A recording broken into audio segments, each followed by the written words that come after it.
Hey everybody, welcome to episode 95. I'm going to pause on the music for an episode here, and I'm going to go over, I'm going to go more extensively into Robotech.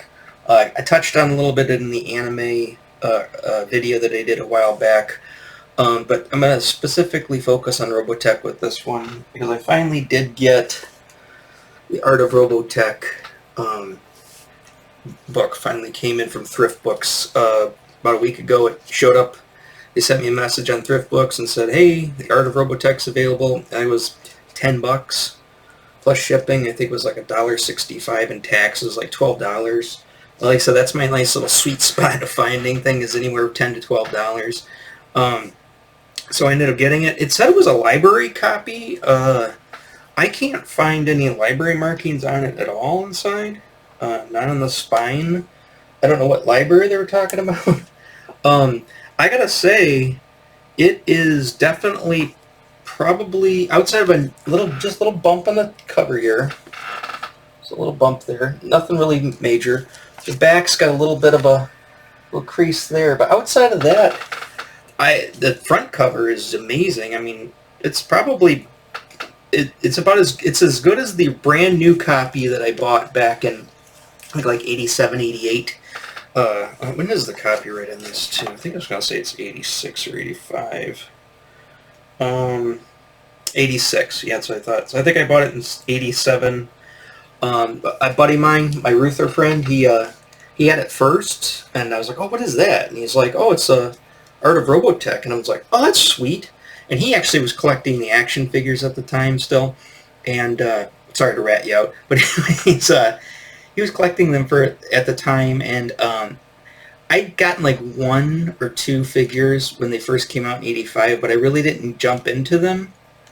I did watch the show, as it came out. Like I said, I missed a lot of school trying to catch up on all the episodes, specifically the Macross ones. I mean, sure, I'm gonna also with this primarily talk about Macross. Well, I guess I'll talk about the other ones. There's Masters and Next Generation, which is, of course, were two different shows than the original Macross series. But he had this book, and I was like, where'd you get it? He's like, oh, it's the bookstore. So I went to Fireside, I think, or one of the two. I think Fireside and Lakeside Mall. Like I said, once I'd moved into the trailer park, I really didn't go to Rochester Book Center as much, because that was walking distance to the house downtown. But the trailer park was a lot easier just to ride my bike up to Winchester Mall and go to Fireside. And the Fireside's same owners as that other bookstore. And I actually like the feel. Even then I was nostalgic for going more towards the, because me and my dad would go to Chatham all the time, for a grocery shop on Saturday mornings, go over to Kittyland. And Kittyland was still in business at this time, too. But I liked going up to Winchester Mall, too. I really miss Winchester Mall as well. And I really liked going to Fireside. It had like a different vibe to it. I hate using it. I've been watching a lot of YouTube lately, and people are all talking about how they're vibing with this. I know that every generation they create a whole bunch of new words or use new words. In my generation, everything sucked. Everyone was a dude. Everything kicked ass. And then of course, in the 90s, everything was about, I don't even know what they said in the 90s. That's the word Java, referring to coffee, and a couple other like new words that I'd never heard before. I don't remember the 90s really having, because sweet was still around, sweet. But I think, and then every generation, there's a certain generation where everything's my bad. So I cringe every time I hear new people speak or new generations speak, but at the same time, I completely get it. We had it too. I mean, probably drove our parents. I remember specifically driving my mom crazy. She's like, would you quit saying sucks? Everything sucks. Everything sucks, Ma. Everything sucked. Everything kicked ass. And everybody was a dude. Dude, that kicks ass. No, it sucks. That was our big thing. So anyways, what was I saying? Oh, anyways, so going back up to Winchester Mall, I ended up getting this. What was the cover price on it? It was $16.95. I think that's probably most likely what I paid for it. Now, my original copy I don't know where it went. I had a friend in the late 90s into 2000, actually pretty much late 90s. He gifted me his copy of it. Of course, he wrote in his crazy writing all over the inside of the cover, or the inside cover, like to me, to Tim or whatever. And his weird, so he had this weird way. He still has this weird way of writing things with big Sharpie. And that was cool and all, but I don't know where that one went either. I'm assuming that one went in that big garage sale, because I think I had that in the basement of my grandmother's house. Then when she passed away, Mom emptied the grandmother's house, took all the stuff to her house, ended up putting a lot of stuff in the garage sale. Most likely that's where that went. So this is my third copy of it, and I'm going to hold on to it this time. I'm not going to let it go. I loved this book. I mean, I loved everything about this book when I got it. I got to say,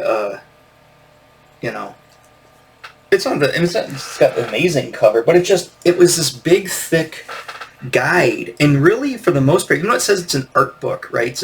It's also the official guide, right? So, yeah, half of the book, pretty much the tail end of it, I would say that probably the last third of it is an actual art book.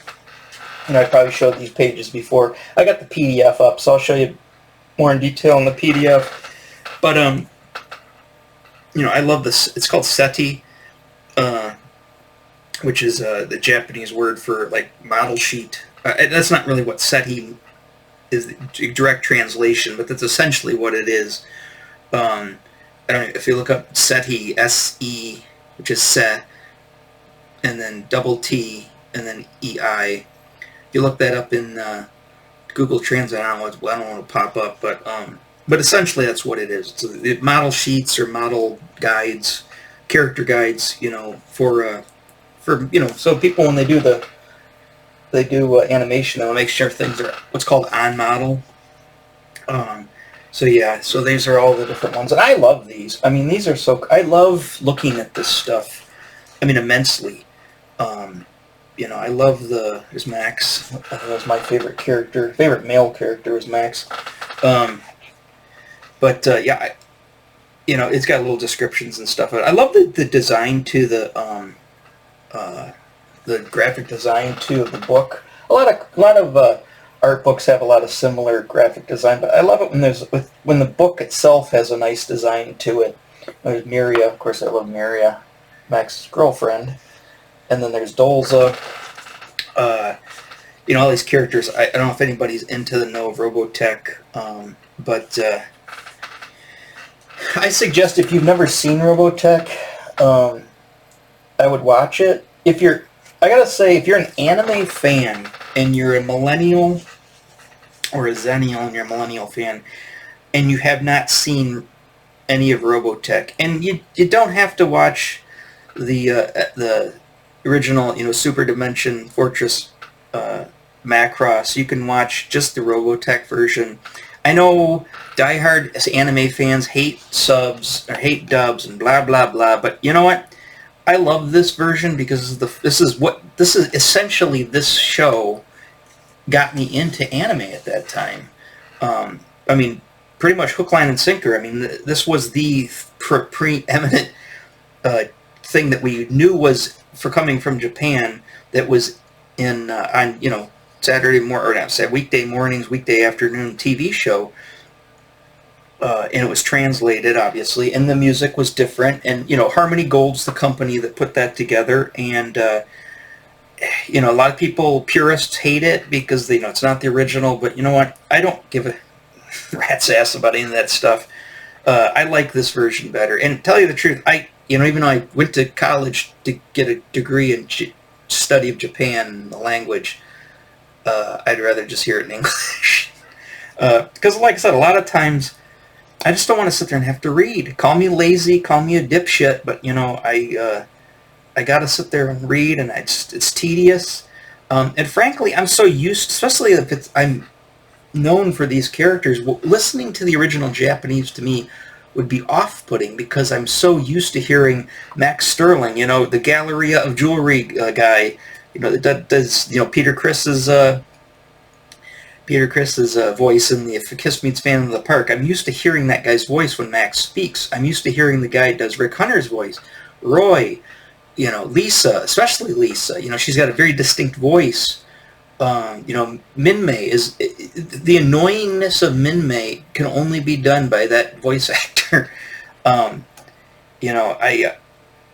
the music, the music when I hear the, and I hear all that music, instantly it just takes me back. And like I said, I'm not watching. I know, obviously, if you are, say, a millennial or a zennial or whatever age that's younger than me, it's watching for the first time, you have no frame of reference. So I understand, whatever your poison is. You want the original, you want it originally, dubbed in, or originally with a Japanese voice actor. More power to you. Go find that. Go seek that out. It's a lot easier to find the Robotech version. I found. I think they're even playing it on YouTube. I'm not going to play the clips again. I played the clips once for the other one. It did get a flag, but it wasn't a copyright strike. So apparently, Harmony Gold isn't copyright striking it if you just play just a little snippet of it. And I played the intro to it. So go back to the other anime video and watch that if you want, or just go find it online. Just go and look up Robotech opening theme on YouTube. It's going to come up. And there's even like a real cool like Super HD one that somebody kind of remastered. But go look that up and watch it. Like I said, you can find most of the episodes, I think, on YouTube. Pretty sure. If you want to actually watch the show. But like I said, this is my. Here's the model sheets for. This is the Veritech, and it was a Valkyrie and Macross. They changed a lot of words and stuff. None of the names have been changed, but again, I'm sticking with my Robotech version. So I got the Art of Robotech. I didn't get the Art of Macross. I got the Art of Robotech. I want the Robotech version. But like I said, this book, the very first part of this book, essentially is an episode guide. It starts with episode 1, and it gives you an episode guide and synopsis of every episode. It's kind of fun. You can just sit there if you want to just kind of experience. Like I said, this would have been great like way back when you couldn't get any of this stuff, and essentially it's what we did because I didn't. Like I said, Starlog magazine had those Robotech video cassettes for like $20 a piece, and there were like a lot of them. And I never ended up getting any, and some of the video stores had like the first 3. Like I remember even before Blockbuster Video, like Fast Forward Video had like the first 3. So we got to see some of them at some certain points, but for the most part, we didn't have, we couldn't watch it. There's no way to get it. So if you wanted to know what happened in every episode, the easiest way was to grab this book and just read what happens in every episode. And it gives you little pictures, nice full-colored pictures from the episode, nice however they pulled those, and it goes through, and you'll you can basically experience the story that way. I know that's old school, but I like that. That's neat. I think it's cool. When the power's out and you got nothing better to do, as long as you got a light, or it's daytime, you can sit there and just read every episode. Which also brings me, I'll just show, I don't know if I showed these in the other clip, I'm just going to show them here now. This was the other way to experience it. And again, my Ruther friend, he was reading these at the time, and you could get these I remember seeing them pretty, easily at Fireside, and I think I had a couple of them back then. Remember, I probably didn't read them. He read them all. I didn't read them back then. I ended up getting them about 15 years ago. When I first moved into the Bay City area, there was a used bookstore, and I went in there and just to see what they had. And I kept finding I found almost all of them. This is all of Macross. I do have some of the other ones, I think, in a box somewhere, but I don't have the full run of all 3 seasons. But this is all of Macross. These are written by Jack McKinney, and it's funny, these read a lot like a Mac Bolan. Remember I was talking about Mac Bolan novels? Here's another one. Like a Mac Bolan novel.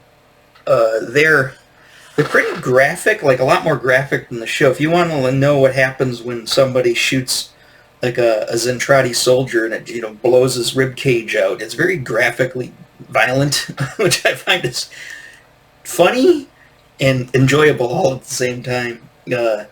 But And I love the design. It's just like, having the Robotech, letters go down the side like that. I love that. That's just, it's so nice. And again, you're not going to get that with the original Macross. You're only going to get that with Robotech, having that design. I mean, the design of these books are amazing.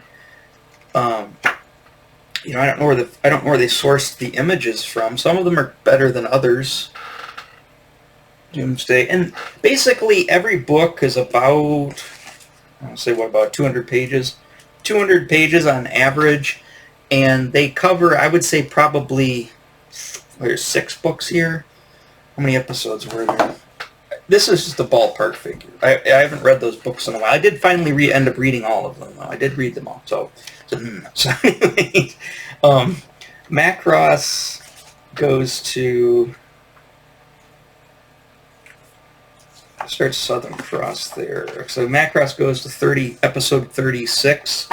There's 6 books. I'm going to say 6 times 6 is 36, right? I would say on average, yeah, each book probably has 6 episodes worth of material in each book, and they, obviously they go in order just like the show. But these were awesome. I mean, I loved these books. I wish I would have read them back then. But I had trouble reading back then, of course, as I keep saying. But yeah, finally getting to read them all, I was just like, oh my God, these are awesome. Just cherished items that they have that I never want to get rid of. So, like I said, ways to experience Robotech without actually watching the show. But watching the show into it of itself is just a treat in general as well. Like I said, everything about it. The Mikimoto's character designs, awesome. And again, when I think of anime, I mean, I know I said this with the Dirty Pair, and it's very true with Dirty Pair. However, when I think of anime, I think of Robotech. I mean, that's what, the way it's drawn, the light sourcing, the characters, or people having, blue hair, people having green hair, having the different color hairs and stuff. I mean, to me, that to me is anime. So, like I said, all the stuff that's out nowadays, all the current shows and the current stuff, it doesn't do anything for me because it doesn't remind me of or look like Robotech. Dirty Pair looks like Robotech. I mean, it doesn't look exactly like it, but it's indicative of that time period. Akira, even though it doesn't look like Robotech, it still looks like, Akira looks like Akira, and it looks like nothing else. Or Akira, however you want to pronounce it. We used to always say Akira, so I always just keep saying Akira. There's a, Bubblegum Crisis. Like I said, I mean, there's a handful of shows that were out in the 80s that I absolutely love. Dominion Tank Police, all that stuff, Gunbuster. It all has a distinct look to it and feel, and it's, it was awesome. I mean, I absolutely loved it. If you do watch the show, you'll notice it was animated. All the keyframes obviously were done by the original studio, which I can't remember who the original studio was. But all of the all the in-betweens are outsourced to Korea, and woo, if you pause a couple of times, you'll get some pretty weak sauce panels in between, some cells that are like, what are they? Stuff's just totally phoned in on some of the stuff. The thing is, there's so many episodes. I mean, 32 episodes for a season is a lot more than than regular shows in Japan at the time. I think, maybe it was the same. I can't remember. I know 13 used to be the standard, then 26 was the standard for a while, and this is 36. So,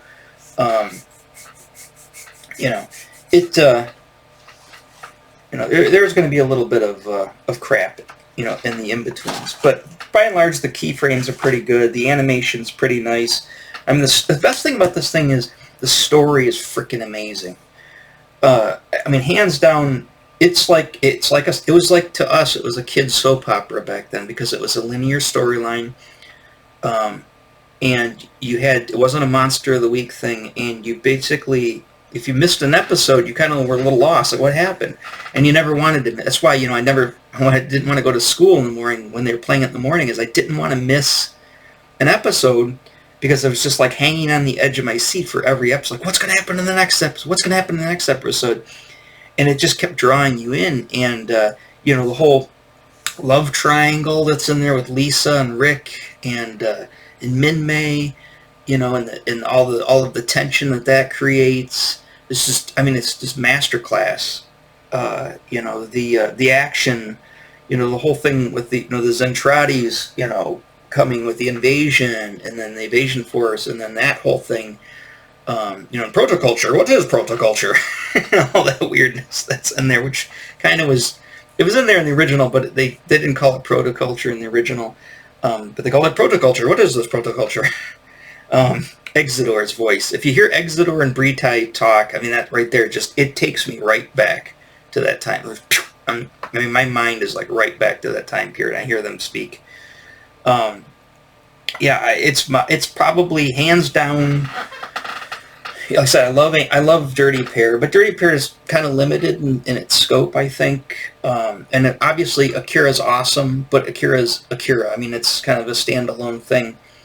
But I would say, by and large, Robotech is my absolute favorite anime of all time.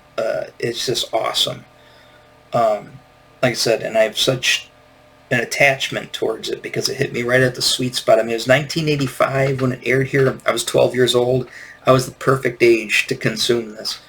And I've loved it ever since. So let me get into some of the stuff. First, I don't know if I mentioned these in the anime video, but let me just do a brief whip through of the toys. Because like I said, and I'll tell you my little story with the toys. So when the toys came out, I saw them, obviously. It seems like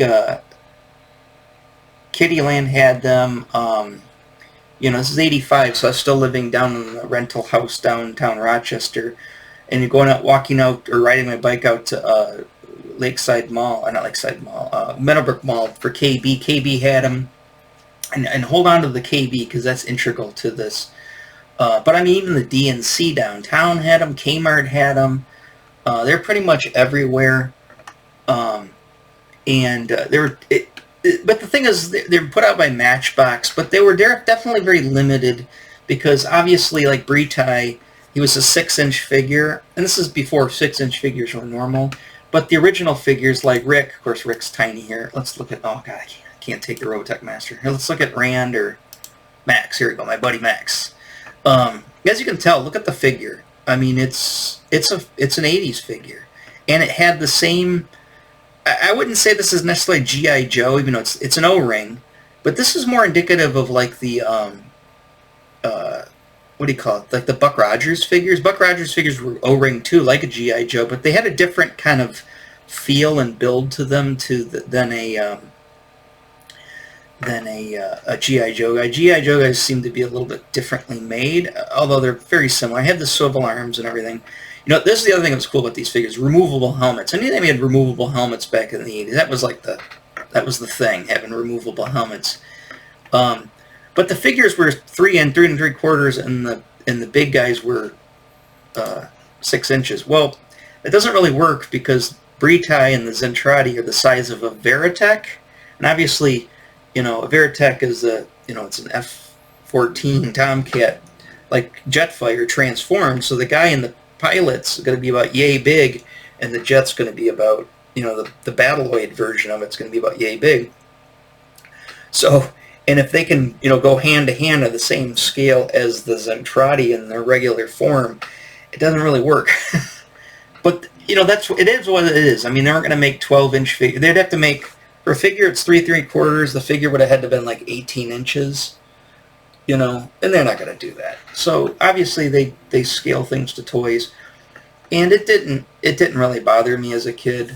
They had the Zentradi Warrior, Britai, Dolza, Exidor, Chiron, or Kiron, or however you say his name, the tall version of Miria, and then of course we have Max, a micronized Zentradi Warrior. Here's Miria. I love Miria. Love the red.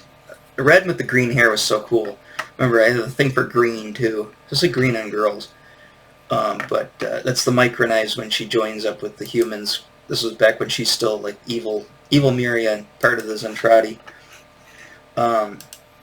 He's from Mosbeta, so the main character got the tiniest picture of. Who else we have? Rick Bartley. Here's Roy Fokker. He's like your typical Han Solo character. That's pretty much it. There's the SDF-1 playset again. Great playset. I never had it. I wanted it, but it was just, it was a playset. They had to do what they did, to make it. Now I loved even though it wasn't from Macross, it was from the Mosbeta. I loved the Invid, like the Shock Trooper and the Scout. I loved those, and of course I loved Scott Bernard. Here's the motorcycle, and then there's the figure. Of course, it's small. The Bioroids. But I also liked. Now these things were cool. These were basically like from. That's the Warhammer from BattleTech, or I can't remember what the Robotech Masters version of it was. But like that and the Spartan. I love these. These are like all like the battle pods that were all over the SDF-1 that would come out as like a defense. They were the Robotech Defenders. They're the defense force. It was the tactical battle pod. Now the battle pod would fit the Micronized version, but obviously it was like, so the battle pod. You got to think, if a character was this big, and a Veritech was 18 inches, right? Now an 18-inch pilot in that battle pod would be like 30-some, 40-some inches tall. It'd be huge. So that's not what they did, obviously. And then there's the officer's battle pod there. But yeah, it was, these figures are pretty cool at the time. Like I said, I think I got, when they came out, I think I only got like 1 or 2 figures, and I don't know what happened to them. I didn't really stick with them. Remember, again, we're going to 1985. I was in junior high in 7th grade, and you didn't want to broadcast that you're still collecting toys because it wasn't cool. So when I met the guy from Ruther, when I transferred over to Ruther in 86, sorry, in 87, the very beginning of 87, and he was into this stuff, and he had a bunch of the toys. And I was like, oh, I want to get into these. And luckily at that time, though, this is the thing, if you wait, KB Toy Store, which always would do this, they had all of their Robotech stuff they put on clearance, like crazy clearance. Crazy clearance, crazy clearance. So like an action figure, I think at the time was 99 cents or $1.99, one of the two, right around there. So, $20, I went and pretty much got every figure they had. I think the taller figures were $1.99, the small ones were 99 cents. Normally they were like $2.99 to $4.99 respectively. So I got as many of these as I could. I remember specifically getting the Invid Shock Trooper, I think was like $4.99 or maybe even less. I got Scott's Cyclone there. I've got a couple of these. I don't think they had the SDF-1 playset, nor do I think they had the Veritech Fighter. Because I would have bought those, but I don't think they had them. They were gone by that time. Children's Palace, if anybody remembers Children's Palace, which I think is also called Child's World in some regions. They had a lot of this stuff still too, and it wasn't necessarily on clearance, but it wasn't like super expensive either. So I remember getting the hover tank. They had like a stack of hover tanks way up in the girders that went up to the ceiling, and they were like, they were kind of pricey, like $15. And I remember getting one of those there. I think I picked up a couple of the figures that I didn't have at like full price.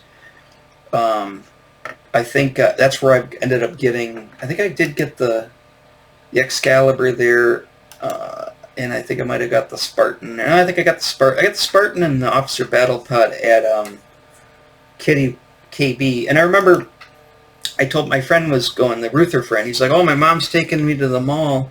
You want me to get any more of the Robotech stuff? I said, yeah. I said, here's some money.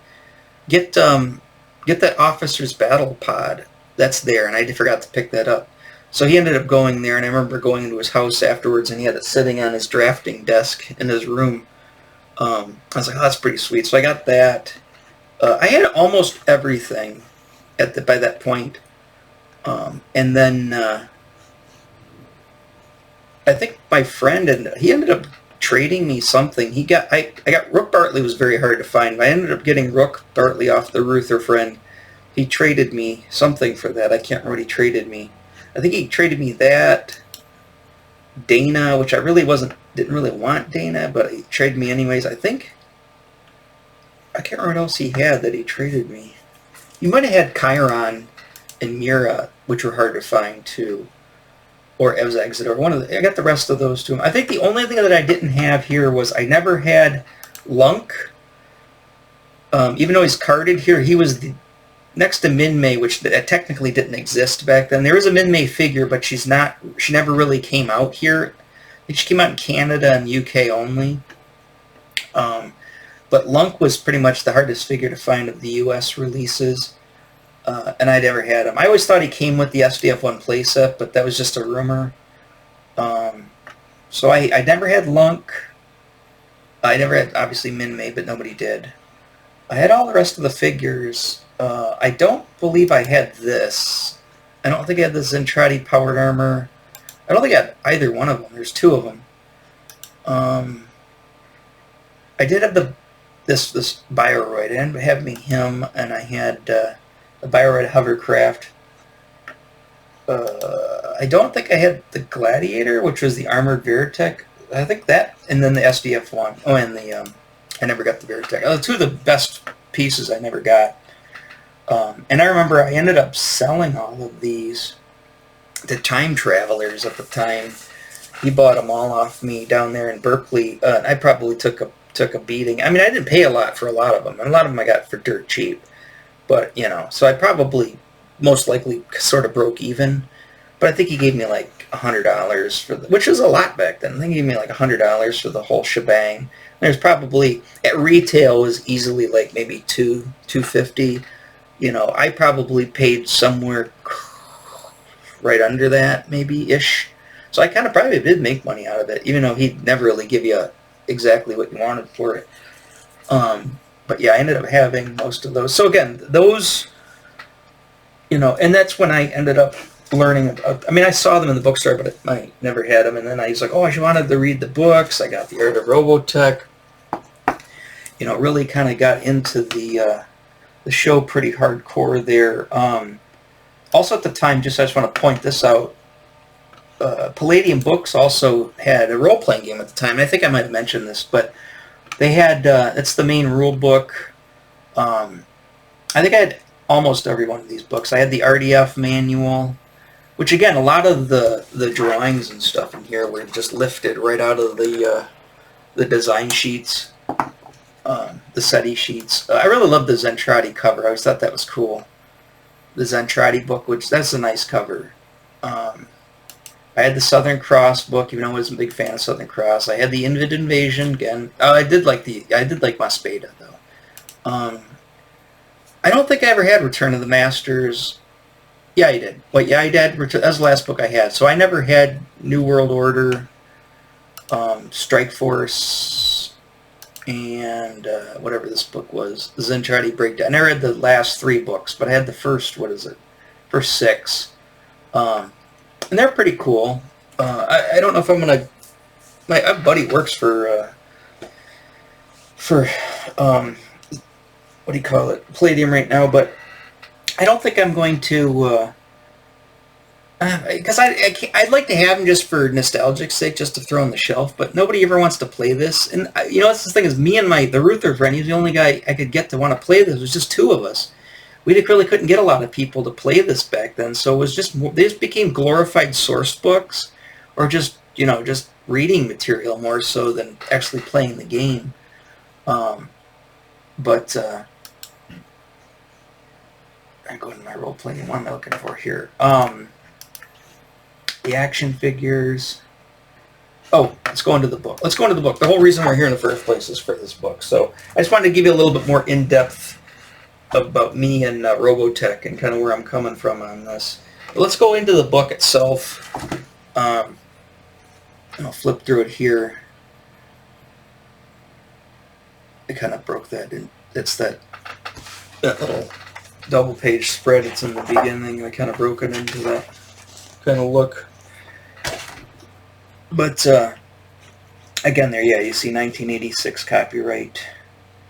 You know, and of course, here's the contents. You've got the introduction. You got the chapters by, you know, this is the Macross series saga. Then you've got the Robotech Masters, and then the New Generation. And then they talk about Chapter 2, they talk about the Macross saga characters in Mecha, which is the model sheets.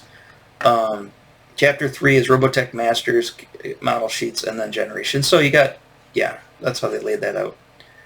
And then Chapter 5, I can't remember what's in Chapter 5. They have new changes, glossary afterwards. There's some stuff in here that kind of tipped us off. I love that car design. About anime in general. There's, I think it's Carol Masick right there, and they're setting up at one of the conventions. I don't know which convention this was. Probably a trade show, most likely. And Jen just create buzz and promote for the show. They've had some stuff to put up on a, you know, some to show the stuff, and they're talking about it. And this must have been prior. Let's see, booth at San Diego. Oh, it's at San Diego Comic Convention. Okay, so here's a fun. Look at this picture. That's San Diego Comic Convention back in 1985. It's not the spectacle it is today. It's yeah, that's pretty much how all conventions looked like back then. Is the Robotech booth. Yep, Carl Masick facing far right. That's him there. And then his people that work for his Harmony Gold.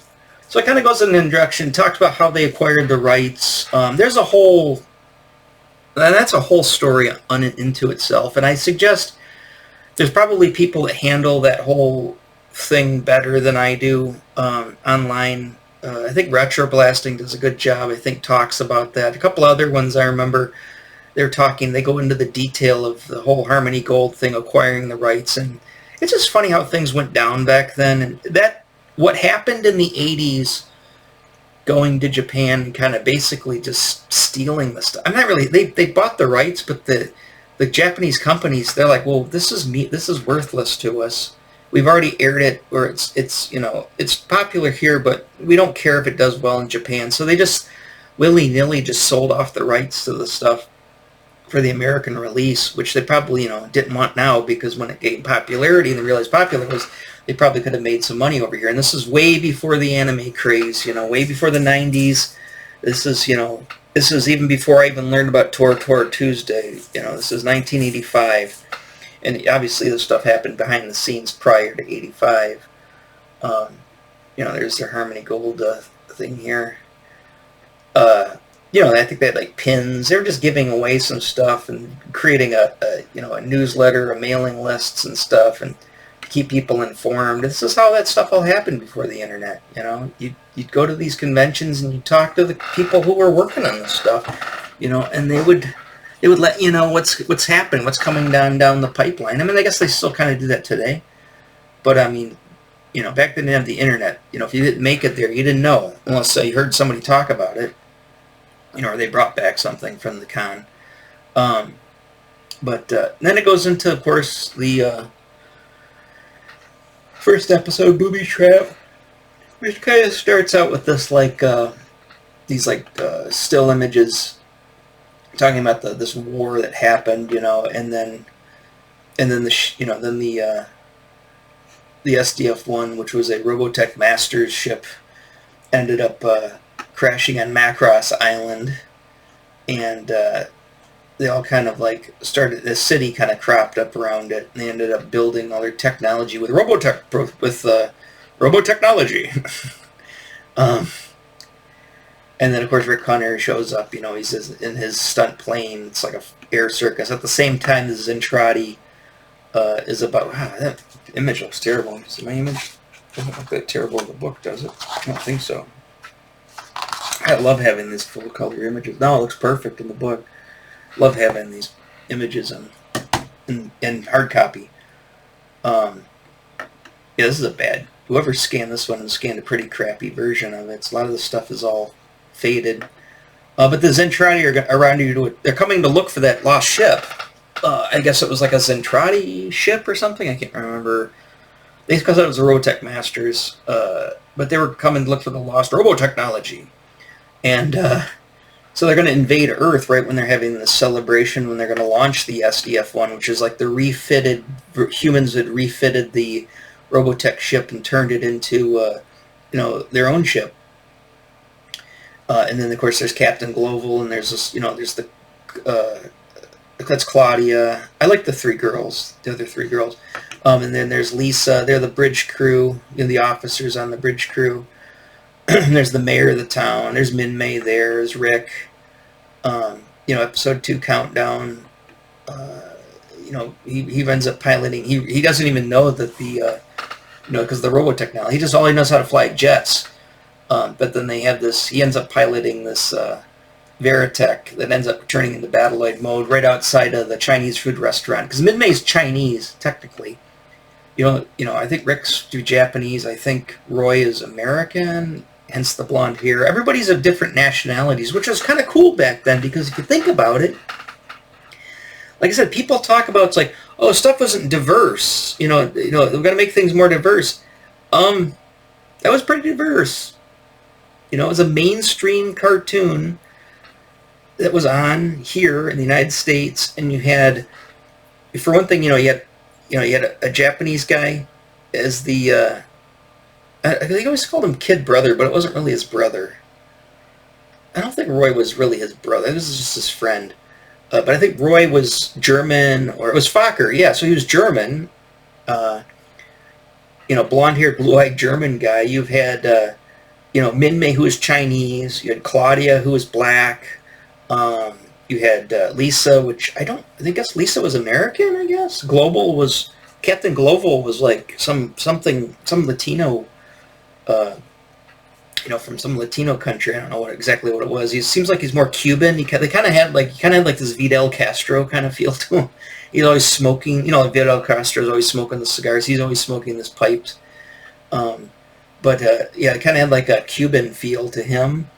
So there's, and obviously you've got alien characters who are different, diverse. Miria is an alien, and she ends up having a relationship with an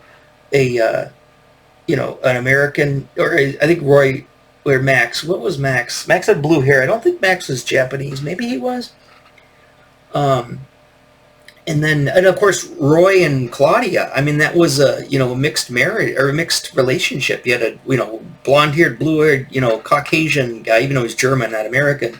And he's boyfriend and girlfriend with Claudia, the black girl who's on the bridge, the officer.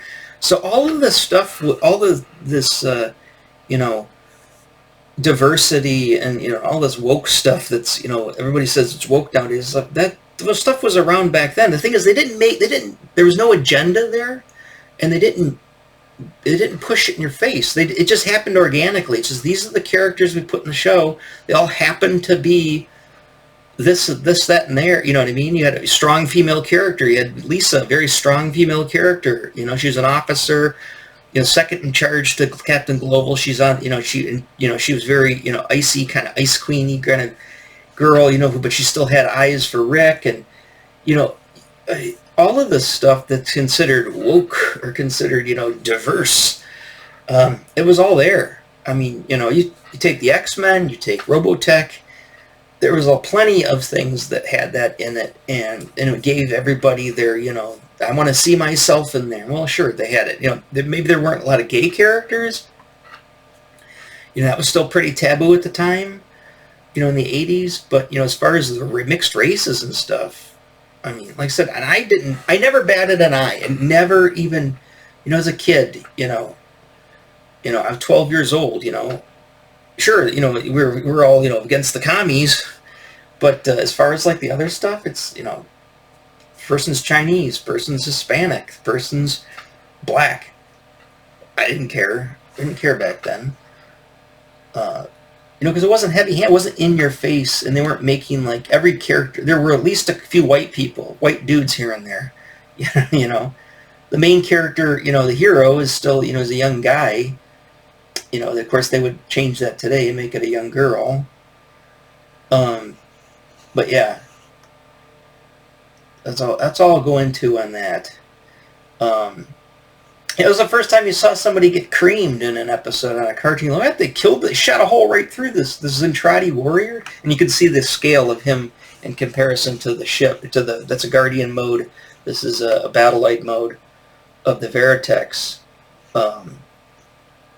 There's Rick's trainer there. So they end up launching the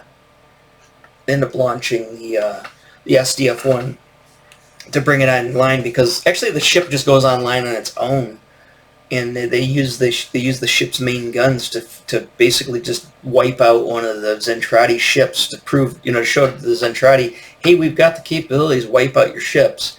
So they kind of backed off, like, oh shit, but at the same time, the humans are more like, oh, we don't really know how this is the first. We weren't even prepared for this, and now we're taking this thing in space. Actually, it does a jump, and it does like a hyperspace jump. And the thing is, when it does a hyperspace jump, it creates like a big bubble around it, and it takes whatever's in that bubble with them. So like Rick and Minmay were in his trainer. They get zapped into space. Half the city's just floating around, so they had to basically grab people out of space and grab parts of the city and bring the buildings and stuff into the cargo holds, into the hangar holds of the SDF-1. So then basically you've got the entire Macross Islands, and of course Rick and Minmay are lost for a while. And like I said, I'm not going to go through the story beats, word for word, but because I don't want to, spoiler alerts, the show is really old. Like I said, statute of limitations on spoilers. But, yeah, it, and then she goes back to her parents' house because she, works at her parents' house at the Chinese food restaurant. So the SDF-1, they're like, what's our next move? We've got to basically figure this thing out. They want to basically get it back to Earth, is what they wanted to drop off all the civilians in the city back to Earth, and then take the ship back out, but they had issues doing that, and of course the Zentradi were starting to launch, attack. They didn't want to attack them outright because they could use the SDF-1 to vaporize them, so they kind of had to do a hit-and-run tactic. And again, if you read these books do a really good job of really breaking down and it's really well thought out.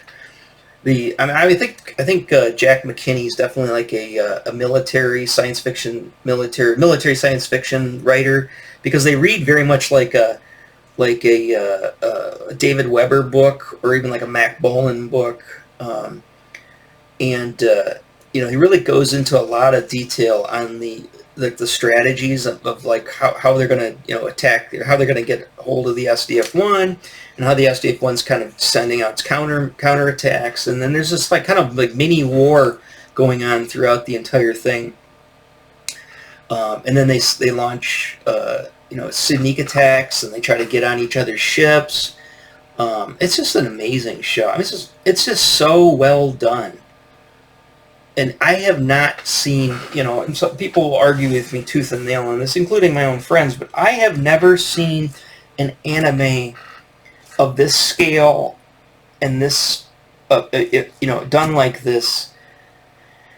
Because I really didn't watch a lot of Gundam, and I know Gundam's that too, so, so people can have their Gundam, but I'd rather have my Robotech. But I haven't seen anything really done this well. I mean, I know there's people that love Evangelion. I didn't like Evangelion. There's people that love like Eureka 7, or some of the other more Full Metal... Not Full Metal Alchemist. See, that's when this... I don't like the... I like the sci-fi...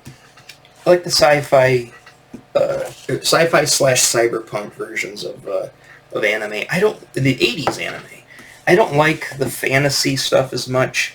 I don't like the quasi-newish fantasy.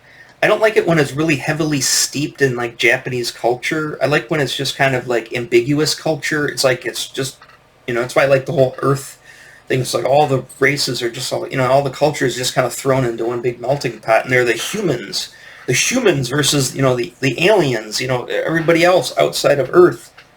I love that, and I love space exploration. I mean, I love, like Twilight Imperium. I love when you're venturing out, into the great void, Just all of that stuff is just, that's my cup of tea, you know. And this stuff does it really well. And there are other animes that, you know, are out. I haven't seen them all, but there's other shows, obviously. But I still don't think anything handles it as well as this. I think this, you know, I still think it holds up today, even though the animation might not be as on par with stuff that's out today. I find that this stuff holds up very well. I'm especially the storyline. Storyline's amazing. I keep saying that. Storyline's amazing. Love the characters. There's a bunch of side characters and stuff. Yeah, I'm just showing little scenes from it. I mean, like I said, you can find this PDF. I think I got this PDF on the Archives website. You can get a PDF of it there. And again, I mean, I don't know how many more copies they have anymore, but you can get this, you know, thrift books. Put it in your wish list in thrift books. When one comes in, they'll let you know. Like I said, you get it for about $10-12. I mean, that's pretty amazing. If you want to, like I said, most of the videos, you can buy the DVDs and stuff. Some of the box sets are really expensive. I don't personally have any of the Robotech stuff at the moment right now. I think you can get like the entire Macross series for like $50-ish. It's kind of pricey. I think those are remastered too, so a little bit better copies of them. I think they might even be Blu-ray. My buddy's got the real cool box set, DVD box set, the one that came out that I kind of wanted. I never got. But I've got MP4s of all of it. You know, I get them all on a thumbstick. I can go put them on my big TV and watch them all. The Robotech ones specifically. So I don't really need to own the physical media, you know, the actual physical media pieces. You know, it's nice to have on a bookshelf and to have it, but I've got copies of it that work, you know, good enough for me. I haven't gone through. I need to go through at some point and just sit down and watch all of Robotech again. I've probably seen it all the way through at least 10 times. You know, I've barely even watched the second season, which was the Robotech Masters. I just didn't like it, or Southern Cross, or whatever they want to call it. It was Robotech Masters.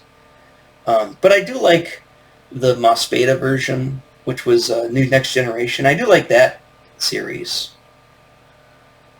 And it was the unofficial Robotech season they were going to do, but they never did, was Orgus, a Super Century Dimension. These are these giant long titles, but Super Dimensional Fortress. No, that's Robotech. Something Orgus. Oh gosh, you'll know that. Supposedly that was going to be, that's sort of vaguely tied into Macross somehow. I think there's a scene where the one guy's got Min-May singing on like his teleprompter inside his one ship. So it kind of, it's Mickey Moto, same character designer, but I think it's just more like a nod to Macross than it actual like ties into that universe. But the Harmony Gold was going to acquire that and make that the fourth season, but they never did. But it did last the 3 seasons, and, you know, was like over 100 episodes. Even though I didn't like the second season. And of course, then the Zentradi and the humans end up, you know, living kind of together. They learn to love each other, you know, like each other, get along. Towards the end, and there's Britai. And Britai's kind of, I think this is what they were going for with the action figures. Britai's been micronized, but he's still huge. You know, he's probably, you know, still 10 feet tall, 12 feet tall. I'd say probably 10 feet tall, you know, in comparison to the humans. And that's probably, like I said, that's most likely what they're going for with the action figure scaling. And some of the Zentradi wanted to be micronized, so they go live with the humans. There are these three, like, kind of like Three Stooges guys that wanted to become part of the humans because they liked all the 3 girls on the bridge. I like that. That was fun too. I really like Miria's Red Veritech and To the Stars. So yeah, And then that's the final of that one. Chiron and Azonia, which are basically the holdout. They're the ones that didn't want to, join up with the humans. Like Chiron and Exeter and Bretai, they're all like, yeah, let's just live with the humans. Let's become friends with the humans. But Chiron and Azonia didn't, and then they end up. The SDF-1 ends up just vaporizing the ship in the last episode. And then they bring it back to Earth. And then everybody lives happily ever after, for the most part. And then comes Robotech Masters, which I do not like. With young Dana Sterling, who's supposed to be the daughter of Max and Muria. This is a totally different show. I can't remember what the original name of the show was. It was called Southern Cross, something of the Southern Cross. That's why there's an episode, Southern Cross. But yeah, it's supposed to be Dana's story. So it takes place after Robotech. I mean, I'd have to go back and watch it again, but it didn't appeal to me at all. I think it wasn't until, there's some Mikimoto art there. It wasn't until they went to the third season. Here we go, here. So how many episodes are? So there wasn't even a full 36 or whatever, 20-some episodes of that. Luckily it's short. And then you go into the Invid Invasion, which is the new generation. And again, it's Genesis Climber Maspada. They take a completely different show and they try to bat it into it. That's what Harmony Gold did to kind of have enough episodes for syndication. They took 3 separate shows and made them Robotech. But I really, the Scott Bernard and the Cyclones, I really like that a lot. Rand was a cool character. She was kind of annoying. And then there's like this, so here you go. So here's this kind of like trans character. It's kind of like, was it I thought it was a female at first. It was like the singer, and then it's really a man, but nobody even knew too. So it's like you've got a trans character in this. Like I said, this is all cutting edge stuff. This is back in 1985, 86, 87. All of the stuff, all of this, diversity and all this other stuff. This stuff was already done on mainstream television with children's programming. But they just didn't make a big deal about it. These characters just happened to be this stuff. I mean, of course, and this stuff was coming from Japan, a very, very conservative country. And, they were pumping this stuff out. And this came out right in the middle of the Reagan, the 80s Reagan times. I mean, this stuff was, like I said, it was bold.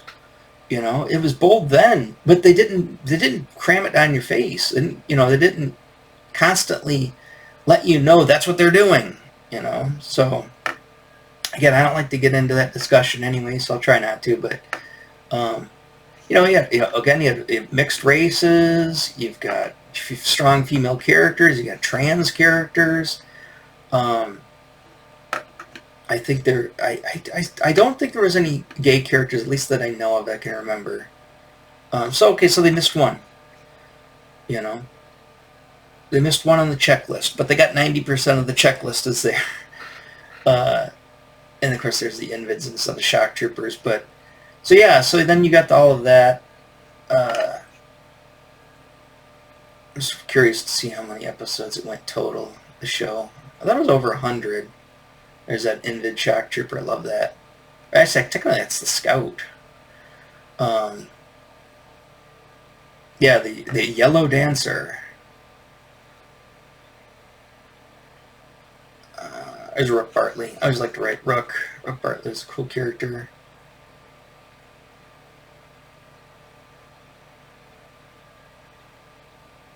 Okay, so now we're getting into the characters in Mecha. So here are the SETI sheets. These are the production stuff. So there's see how tall Roy is? It kind of gives you I like when they do this in lineup, so you see like the heights of everybody. There's Rick. Like I said, all Mikimoto designs, which I love Mikimoto's designs. He's a 19-year-old lieutenant. He's a young guy. There's his dress uniform, his flight suit, yada, yada, yada. There's Minmay. Min-May was only 15 at the time, too. So it's like a 19-year-old got the hots for a 15-year-old. That was... I don't think that'd fly today. It was more... He liked her, but she liked him, and then like I said, there's a whole triangle there, and it kind of gets weird. That's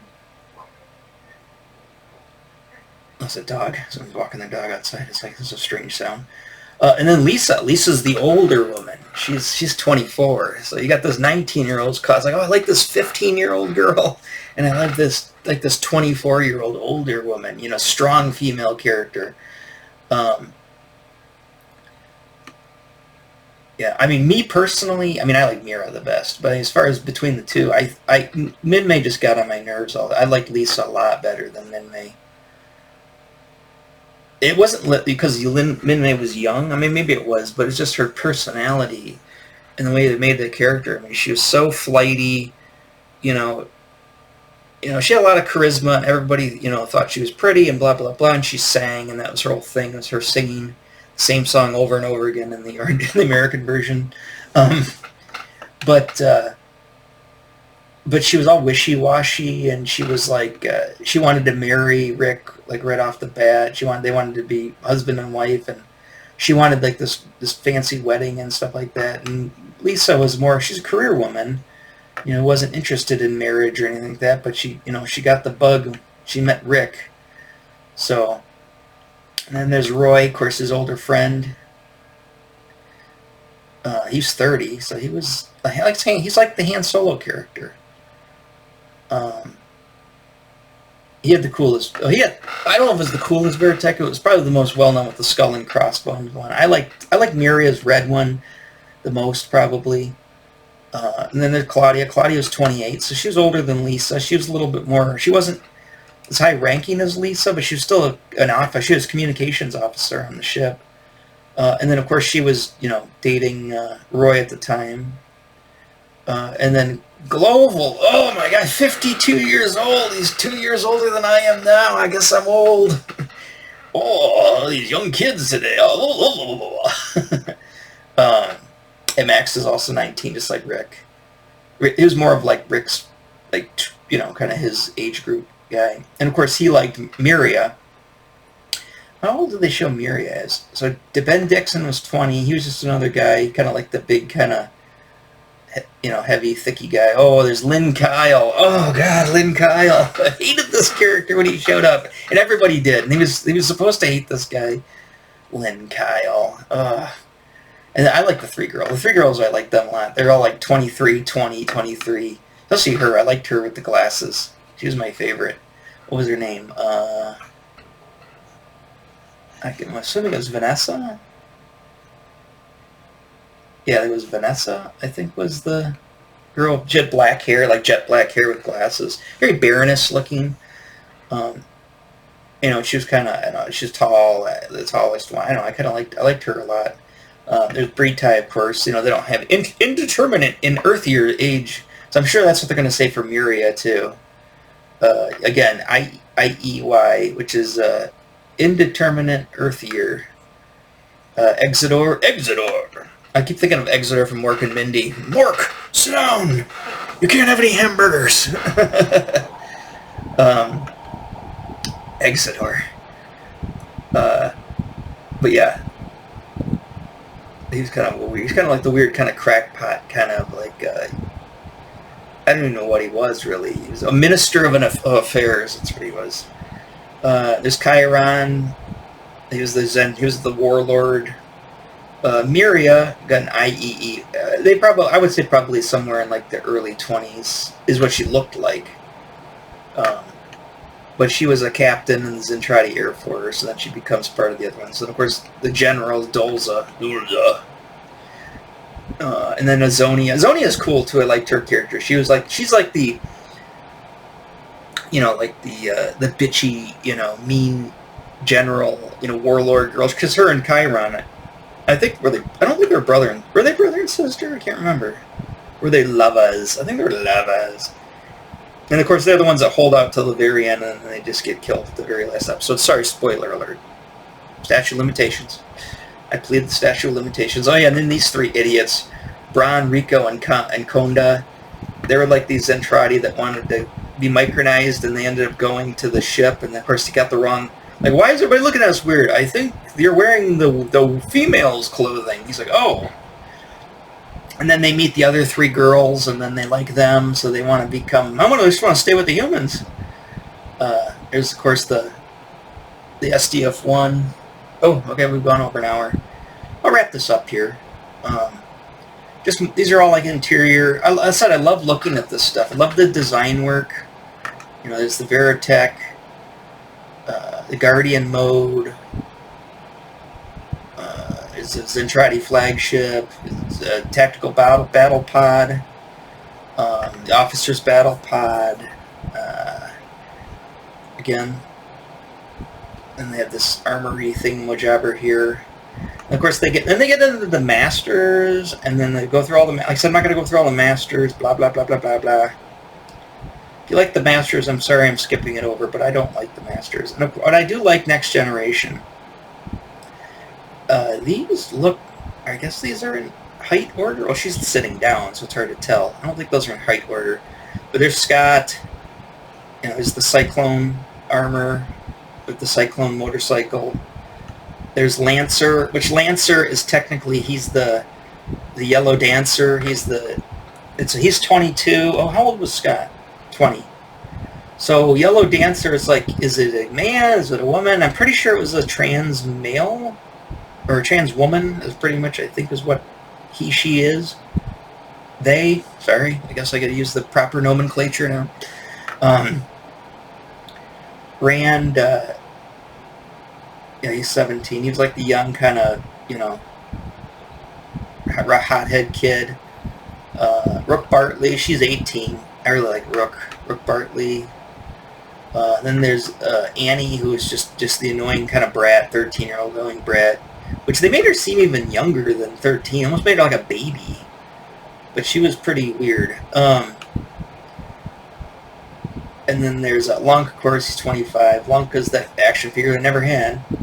And then the Invid, Marlene, Sarah, or Sierra, however you say it. She was a shock trooper. Korg. There's an Invid shock trooper, an Invid scout ship. Had those toys. There's the Alpha Fighter. I think I had one Alpha Fighter. They weren't in scale. They were like a separate... There's also a really cool Cyclone that I wanted, never got, was the big, the all metal and plastic one. I still would love to have that thing. And then, so then they just did this whole kind of thing on manga. There's Space Adventure Cobra. They did this whole thing on manga, and they're basically, you know, Astro Boy. They're talking about, at the time, Kimba the White Lion, talking about the stuff from Japan, Speed Racer, Gigantor, Battle Beyond, you know, the G-Force, pretty much. They're talking about, like, soundtrack stuff. You know, they're kind of going all into this stuff. And that's how we kind of learned about it, like Gundam, you know. That's how we kind of learned about all this stuff, was by this Captain Harlock. I remember discovering Captain Harlock, a video at Fast Forward Video, but all this stuff was in here. I think it's Go Lion? No, it was Master, that's some Galaxy Express 999, and then Gordian the Warrior. I don't remember that. Of course, then there's the Yamato, because of, what was that, was it Ulysses? I can't remember what it was. But yeah, they talk about all this stuff, and this, like I said, this is how we kind of learned about all of this stuff back then. You know, all the old, you know, the Super, you know, Grandizer, which of course was Shogun Warriors, all that stuff. But yeah. Like I said, great book. Glad to finally get a physical copy of it. So I will cherish that, just like I cherish my novels. You know, I wouldn't mind going through and reading all these guys again too, as well.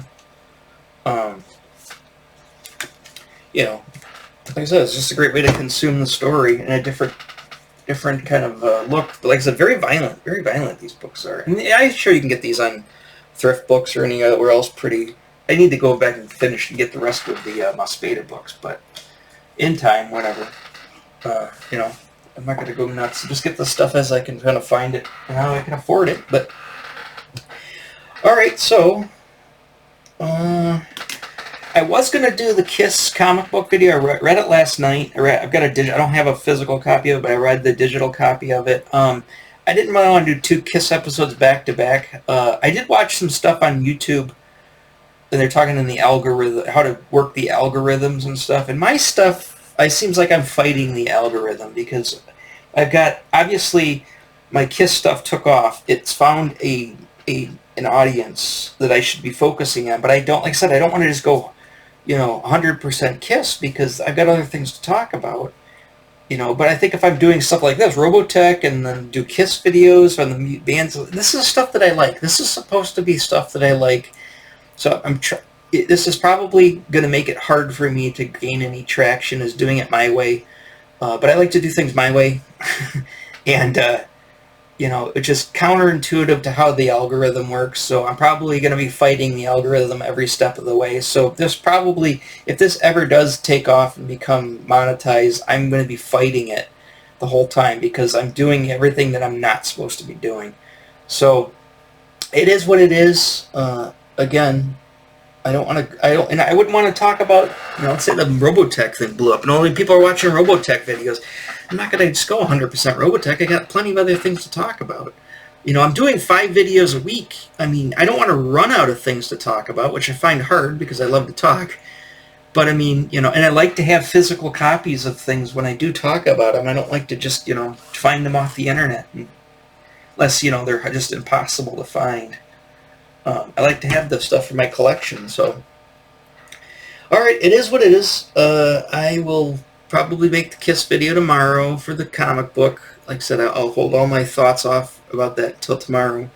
I've got the guitar. Hopefully we'll be getting the guitar back pretty soon. There's that to talk about, which again, I don't think I'll do a full episode on that. Again, let me just repeat, I've canceled all my pre-orders, so any toys that I talk to now are probably going to be talking about vintage stuff that ties into other things like I did with the Robotech figures. I probably am not going to be doing any new figure videos. I mean, you kind of watched my video on modern toy rants, right? So that's kind of my standing on that, and that's kind of where I'm sticking with that. So maybe something will come along that I might pick up, Masters Universe related. I might get that Tila still, the animated one. I don't know. We'll find out. We'll see when it comes to it, but let me let you go because I don't want to make this one a super long video. But I will catch you on tomorrow's episode. All right, bye-bye.